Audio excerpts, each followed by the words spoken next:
ఓం నమో భగవతే శ్రీ వాసుదేవాయ నమః. ఓం నమో భగవతే శ్రీ అరుణాచలేశ్వరాయ నమః. ఓం నమో భగవతే శ్రీ దత్తాత్రేయాయ నమః. ఓం నమో భగవతే శ్రీ రమణాయ నమః. ఓం నమో భగవతే శ్రీ గణేశాయ నమః. భగవద్గీత 16వ అధ్యాయము దైవాసుర సంపద విభాగ యోగము. సంస్కృత శ్లోకములు 11 నుండి 24.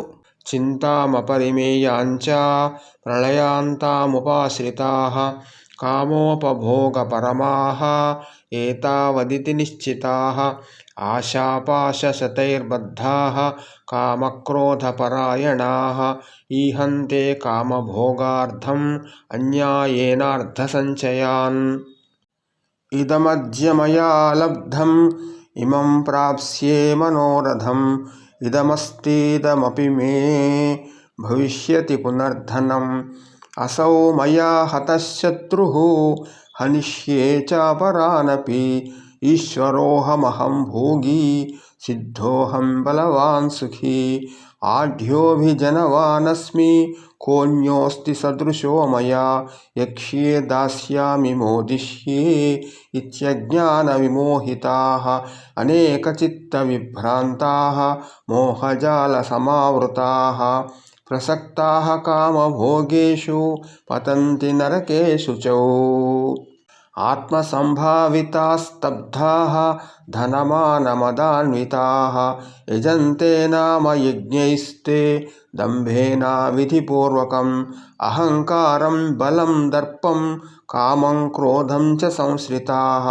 మామాత్మా పరదేహేషు ప్రద్విషంతోభ్యసూయకాః తానహం దిశతః క్రూరాన్ సంసారేషు నరాధమాన్ క్షిపామ్యజస్రమశుభాన్ ఆసురీష్వేవ యోనిషు ఆసురీం యోనిమాపన్నాః మూఢా జన్మని జన్మని మామప్రాప్యైవ కౌంతేయ తతో యాంత్యధమాం గతిం త్రివిధం నరకస్యేదం ద్వారం నాశనమాత్మనః కామక్రోధస్తథా లోభః తస్మాదేతత్రయం త్యజేత్ ఏతైర్విముక్తః కౌంతేయ తమోద్వారైస్త్రిభిర్నరః ఆచరత్యాత్మనః శ్రేయః తతో యాంతి పరాగతిం.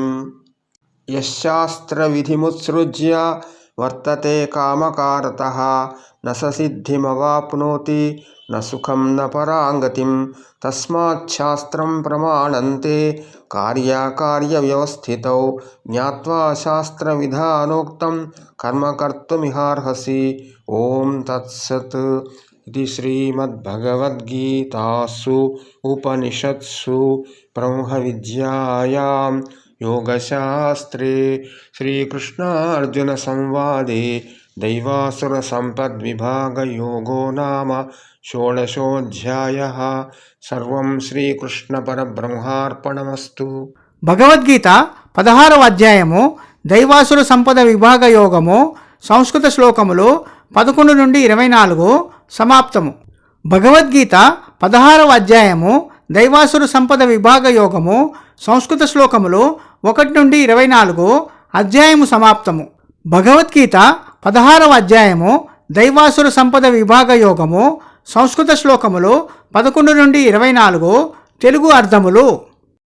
మరియు వారు అనగా రాక్షస సంపద కోసం జన్మించిన వారు ప్రాపంచిక వస్తువులతో మరియు వ్యక్తులతో సహవాసము చేస్తూ కోరికల క్రింద ఆశ్రయం పొందుతున్నారు. ఎల్లప్పుడూ వారి కోరికలను నెరవేర్చుకునే విధానాలు, వాటికి సంబంధించిన విషయాల ఆలోచనలు కలిగి ఉంటారు మరియు ఆ కోరికలు అపరిమితముగా ఉంటాయి.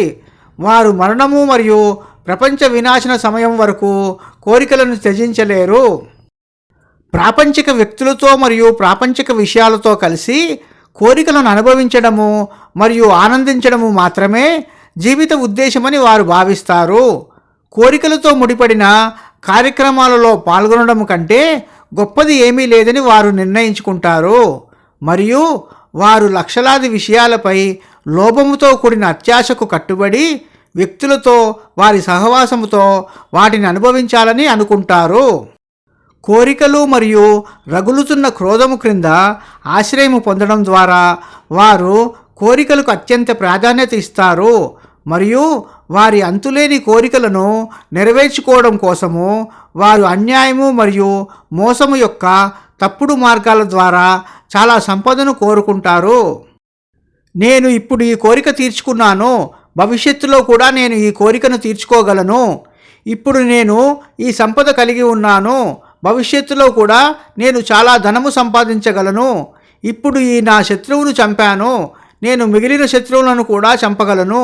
నేనే భగవంతుడిని, నేనే సమస్త సుఖాలను అనుభవించేవాడిని. నేను ఏ పని విషయం ఆలోచించినా నా శక్తితో దానిని పూర్తి చేయగలను.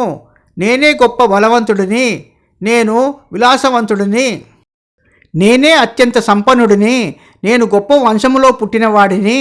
నేను విరాళాలు ఇస్తాను, నేను ఆనందాన్ని అనుభవిస్తూనే ఉంటాను. ఈ విధముగా అజ్ఞాన భ్రాంతిలో ఉన్నవారు, భిన్నమైన మానసిక అసమతుల్యతలతో ఉన్నవారు, భార్యాపిల్లలతో, భూమి మరియు ఇతర ఆస్తులతో, తమ అనురాగాలతో కూడిన ఉద్వేగభరిత అనుబంధాలచే అద్భుతముగా కప్పబడిన వారు, కోరికలను అనుభవించడానికి అధిక ఆసక్తి ఉన్నవారు, రాక్షస గుణాలు ఉన్నవారు అపవిత్రమైన నరకములో పడుతున్నారు.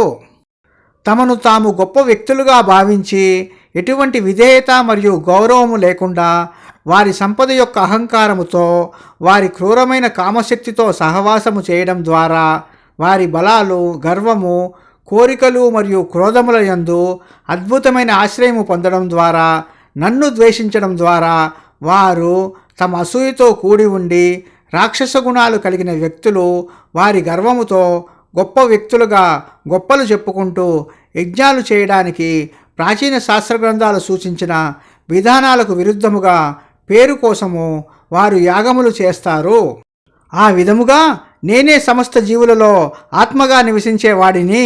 నన్ను ఎవరైతే ద్వేషిస్తారో క్రూరమైన వారు, అశుభ పాపకార్యాలు చేసే నీచమైన మానవులు జనన మరణాల పరంపర చక్రములోనికి, వ్యక్తులు మరియు వస్తువులతో ఉన్న ప్రాపంచిక జీవితములోకి అంతకుముందు జన్మల కన్నా అధమమైన పాడు జన్మలు తీసుకునేటందుకు వారిని మళ్ళీ మళ్ళీ నెట్టివేస్తాను. ఓ అర్జున, అసురుగుణములతో కూడిన నీచమైన జన్మలను కలిగి ఉన్నవారు ప్రతి జన్మలోనూ ఆ మూర్ఖులు నన్ను పొందలేక మరలా పూర్వజన్మల కంటే నీచాతి నీచమైన జన్మలను పొందుతున్నారు. కోరిక, క్రోధము, దురాశ ఈ 3 గుణాలు రాక్షసుల నరకలోకానికి 3 రకాల ప్రవేశ ద్వారాలు. ఈ 3 గుణాల సంపద శరీరంలోని ఆత్మకు నాశనాన్ని సృష్టిస్తుంది. అందువల్ల ఈ మూడింటిని ఎట్టి పరిస్థితుల్లోనూ వదిలివేయాలి. ఓ అర్జున, నరకము యొక్క ఈ 3 ప్రవేశ ద్వారాల నుండి పూర్తిగా విడుదలైన మానవుడు తన శ్రేయస్సును అద్భుతమైన రీతిలో చూసుకుంటున్నాడు. అందువల్ల అతడు అంతిమమైన ముక్తి స్థితిని పొందుతున్నాడు. ఎవరైతే ఇతరుల అభిప్రాయాలను పట్టించుకోకుండా అజాగ్రత్తగా వారి ఇష్టానుసారముగా ప్రవర్తిస్తారో, ప్రాచీన శాస్త్ర గ్రంథాల ప్రకారము కార్యక్రమాలలో పాల్గొనడానికి క్రమపద్ధతిలో నిర్దేశించబడిన విధులను మరియు విధానాలను వదిలిపెట్టిన వారు ఎప్పటికీ పరమాత్మ యొక్క నివాసాన్ని పొందలేరు. అతనికి ఎప్పటికీ సుఖాలు ఉండవు మరియు అంతిమమైన ముక్తి స్థితిని పొందడం అతనికి సాధ్యము కాదు.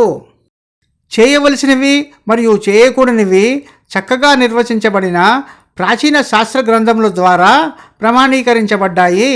శాస్త్ర గ్రంథములలో ఏది చెప్పబడిందో దానిని అర్థం చేసుకోవడం ద్వారా, దానిని అనుసరించడం ద్వారా నీవు ఈ బాహ్య ప్రపంచంలో వ్యక్తులతో మరియు వస్తువులతో కార్యకలాపాలలో పాల్గొనవలెను.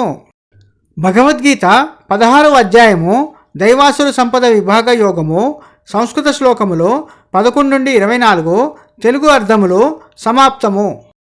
భగవద్గీత 16వ అధ్యాయము దైవాసుర సంపద విభాగ యోగము సంస్కృత శ్లోకములు 1 నుండి 24, అధ్యాయము సమాప్తము. ఓం నమో నారాయణాయ నమః.